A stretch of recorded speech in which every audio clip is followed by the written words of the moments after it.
तुम जिसे विवाह कहते हो, मैं उसे आत्महत्या कहता हूं।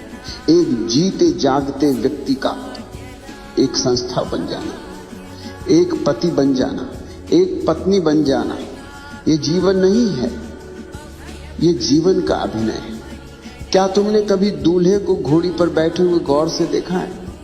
वो सोचता है कि वो राजा है, वो सोचता है कि उसने कोई किला जीत लिया है, मगर उसे खबर नहीं, उसे रत्ती भर भी खबर नहीं कि वो अपनी ही आजादी की शव यात्रा में जा रहा है। वो बाजे गाजे, वो शोर शराबा, वो रोशनी, ये सब तुम्हें धोखे में रखने के लिए है, ये सब तुम्हें बेहोश करने का उपाय है, ताकि तुम्हें पता न चले कि तुम एक खुली जेल में प्रवेश कर रहे हो। जरा अपने चारों तरफ देखो, जिन लोगों की शादियां हो चुकी हैं, क्या उनके चेहरों पर तुम्हें कोई आनंद दिखाई देता है? क्या उनकी आंखों में तुम्हें वो चमक दिखाई देती है जो किसी प्रेमी की आंखों में होती? नहीं, वहां सिर्फ थकान है, एक ऊब है, एक बासीपन है।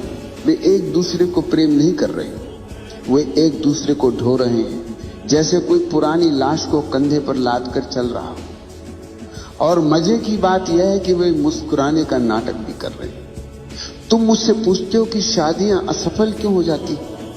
मेरा जवाब थोड़ा कड़वा है, मगर सत्य हमेशा कड़वा ही होता है। शादियां असफल इसलिए नहीं होती कि लोग बुरे हैं, शादियां असफल इसलिए हैं क्योंकि विवाह की पूरी व्यवस्था ही इंसान के स्वभाव के खिलाफ है।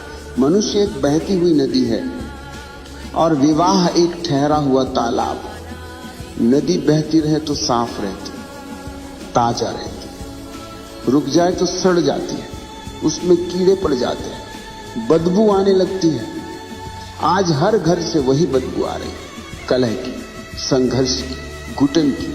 तुम सोचते हो कि 7 फेरे लेने से, मंत्र पढ़ने से या किसी कागज पर दस्तखत करने से प्रेम पैदा हो जाएगा।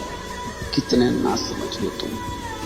प्रेम कोई व्यापार नहीं है, प्रेम कोई समझौता नहीं है, मगर तुम्हारा विवाह 100% समझौता है।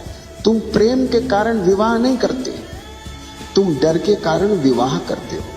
तुम्हें डर है अकेलेपन का, तुम्हें डर है बुढ़ापे का, तुम्हें डर है समाज